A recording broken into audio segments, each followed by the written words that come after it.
Good morning, true crime friends. How y'all doing? Look, Holly, say good morning. I was trying to get her to stop barking. Ouch, ouch, ouch, ouch.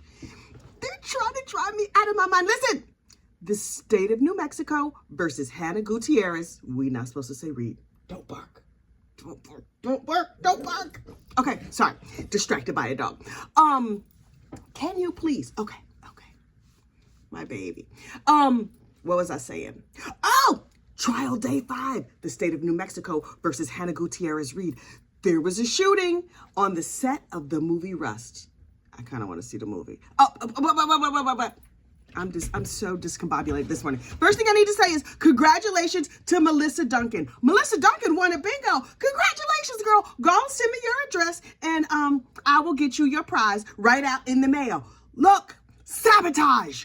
We found out yesterday in trial, in court, sabotage. Now listen, do I have facts? No, we are fact adjacent here. But look, I have done my research, and by research, I mean I have watched the trial, and I have listened to trial commentary, and also I watched the internet psychic who told us 2 years ago, Aphrodite, go on over there. Oh, wait, you know what? I think I dropped Ant's video in my Hannah Gutierrez Reed playlist. I'm telling you, Ant said when this first happened that somebody was playing a practical joke and it went terribly wrong. They took live bullets and they put them on the set trying to get Hannah Gutierrez in trouble. But unfortunately, those bullets ended up in a gun. Y'all, and this is how I think the sabotage happened. Sarah Zachary. Sarah Zachary was the lady who was in charge of the props. And she was... what words can we say on here? She was having a relationship with the dude who owned the prop house. Okay. And so Sarah was not supposed to be touching them guns, but she was loading a gun and the gun accidentally went off. Pow! And she was like, it was a negligent misfire, whatever they call it. So I'm like, okay. And so Hannah, the very young armorer, freaked out and was like, Sarah, stop it. You're not supposed to touch the guns. And so Sarah was like, don't freak out, because if you report this, then I'm going to get in trouble. Now, please be clear. This is probably not how these people talk. This is just how they talk in my mind. So, Sarah went and was like texting her little boyfriend, the prop house owner, like, she's going to tell on me and I'm not going to make the 35 cents I was originally planning to make for this movie. She gets on my nerves. She's incompetent anyway. She thinks she knows everything about guns. And so the boyfriend, whose name escapes me right now, that night when Sarah was back at her hotel room, her boyfriend was like, take these live bullets and maybe she will accidentally have one go off. And then she will see that like it's an accident and these things happen and blah, blah, blah. Thing is that Sarah, who is kind of a terrible person, in my opinion, for entertainment purposes only, but please don't sue me. Sarah maybe was a terrible person, but thought she was just going to get back at Hannah. Did not expect anybody to be, unfortunately, unalived. But the thing is, Sarah was a little bit right. Hannah was a little bit incompetent and rushed, and she was the low person on the totem pole, and nobody respected her on that set. So Sarah probably scattered the bullets around like the live bullets, like you would see. It's like, let me just throw out some live bullets everywhere, whatever. And so when Hannah put them in the gun, she didn't check real good, because she wasn't normally checking real good. She was like okay at her job, but she wasn't great at her job. And so when she put the bullets in and didn't check, she gave them to Dave Halls and he didn't check. That's the assistant director. And then Alec Baldwin wasn't checking. Alec was like, bring me my hero prop so I can be a big cowboy named Harlan Rust on the set of this movie in beautiful New Mexico. And so he was just like, draw on the gun and draw on the gun and draw on the gun, and then bang. Unfortunate unaliving. It's a terrible accident born of the fact that a lot of these people was idiots. Nobody was checking. Yes, Hannah should have checked, absolutely, but all them other people should have checked too.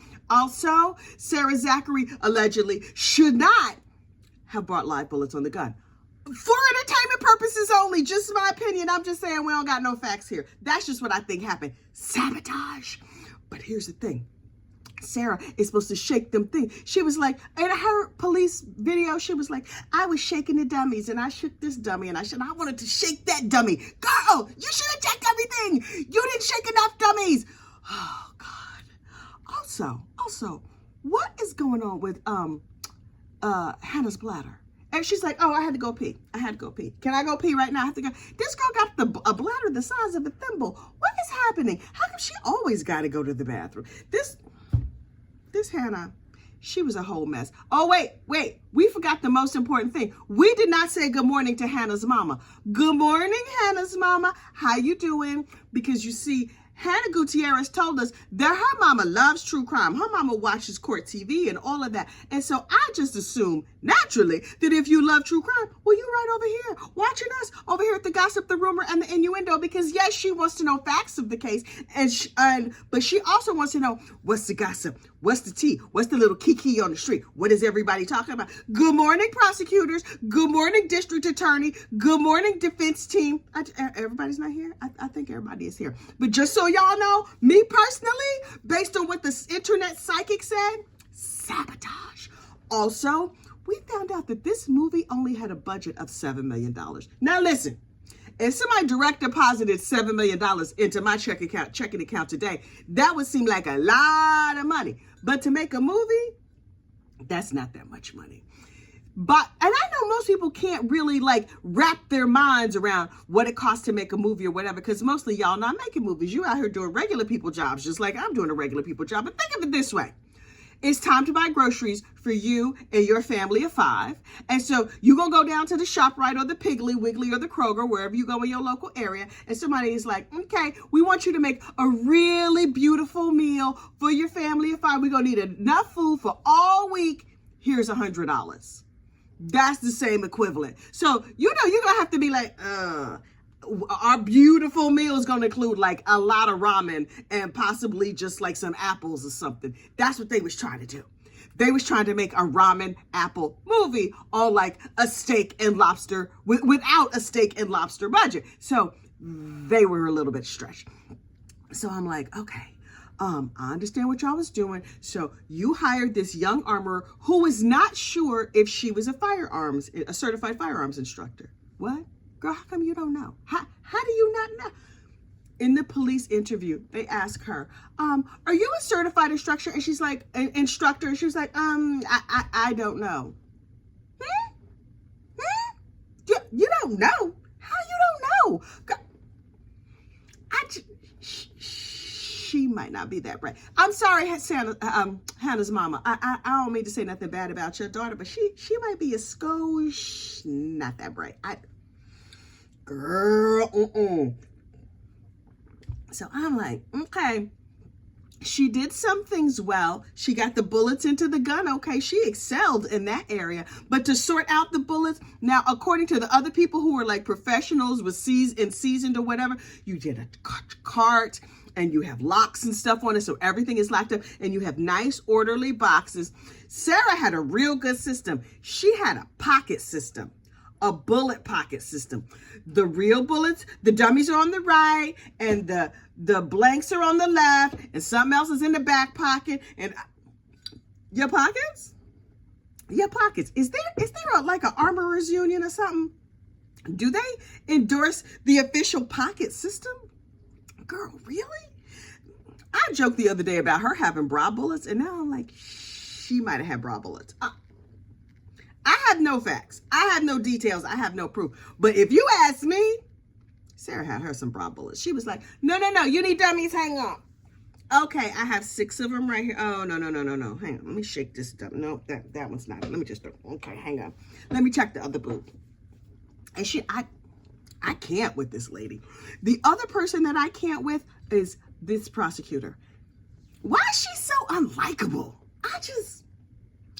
Listen, normally I look at these cases and I'm like, I sit down and I'm like, that dude probably did it, but I'm willing to listen to the opening statement. So I listen to the opening statements, and then I listen for prosecution and defense, and then I make my decision. And then as the trial goes along, I'm like, okay, This one has more facts. That one has more facts. And sometimes I side with the prosecution and sometimes I side with the defense. But you know what makes a difference? How I feel about the lawyers. Now, maybe that's not fair and I'm not on this jury, so it's okay. But I'm just like, this prosecutor, I don't like her.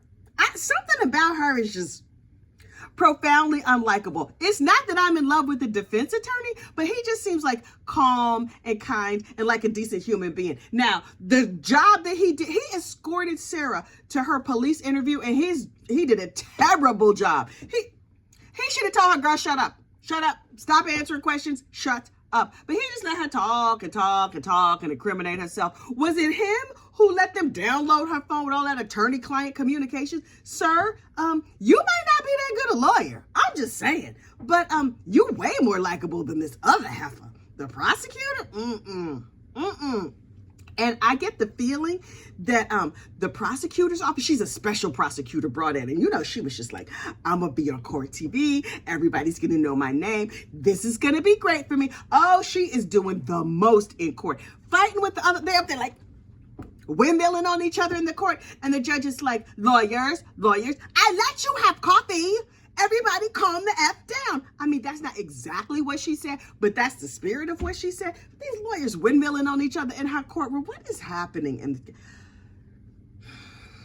This case is a lesson in patience. It is also wildly entertaining. Now, someone has lost their life, and that has meaning, and we need to bring some dignity and solemnity to this court case. Also, it's fascinating to watch.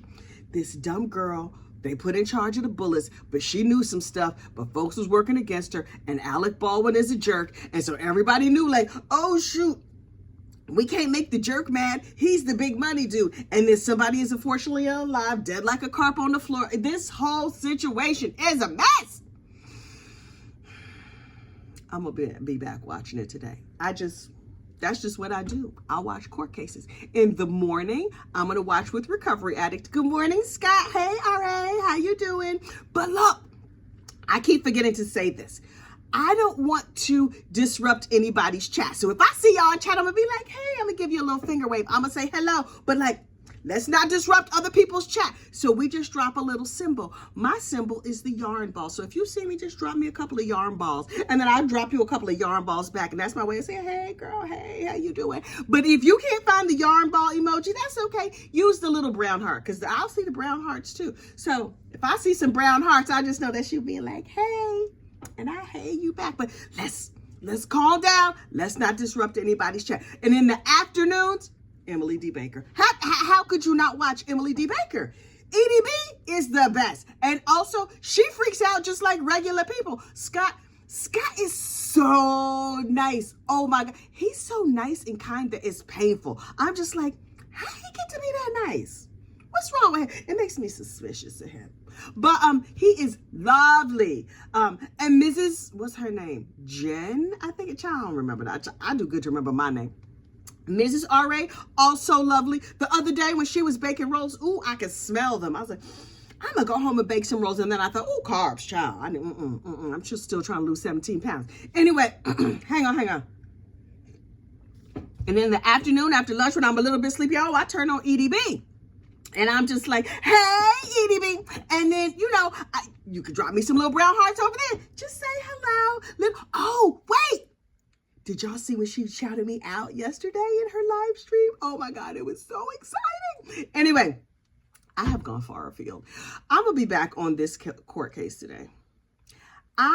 Yesterday, after I saw the prosecutor play them tapes, I was like, oh shoot, Hannah going to jail. She's probably not going to jail. But I was like, Hannah getting convicted, y'all. Hannah's going down.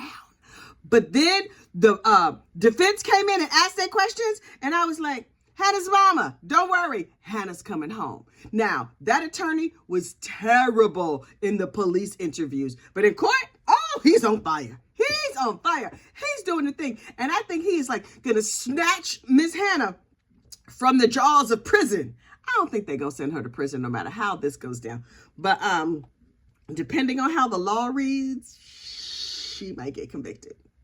but she might not be convicted on the strength of that prosecutor. I don't like her. Also, last but certainly not least, Hannah, what was that pill you took in court yesterday? Well, we not blind. You know Las Vegas has like the eye in the sky that never blinks? Child, we saw you. She lowered her head and she slipped something in her mouth, then turned her back and drank water. You know we have eyes, right? The internet got nothing but time to sit there and look at you and widen out the people watching that video like it's the Zapruder film. Like, what exactly happened? Pill, no pill. Did you see her swallow? Her hair was down yesterday. Maybe it was a Tylenol. Does cocaine come in pill form? I'm not saying she was taking cocaine. I'm not saying she's a narcotics enthusiast. What I'm saying is, what was that pill you took? I want to know. What you should have done, girl, is been like, pick up a big old bottle of Tylenol. This trial sponsored by Motrin, whatever. Put the pill in your mouth and then swallow it in public. And then we wouldn't have to have a lot of mystery. Although, you know, some people would be out here just making up stories. You know, she put cocaine in that homemade pill and she swallowed it down right there in court. I'm just saying. Hannah, girl, don't be trying to sneak in trial. You on live stream. We don't miss a thing. Not a thing. Go to the bathroom. Take your thimble-sized bladder and go to the bathroom and take your pills over there like you have some common decency. Your mama and them ain't teach you that? All right, Hannah's mama, I'm going to get off your daughter's back. I am now starting to burst into flames because I have hot flashes. Thank goodness. Oh, the cooling breezes of my hot flash fan. Okay. This video is entirely unhinged and I probably should not post it, but you know I'm going to because that is what I do. All right, y'all. You have a good day and I will talk to you later. Bye.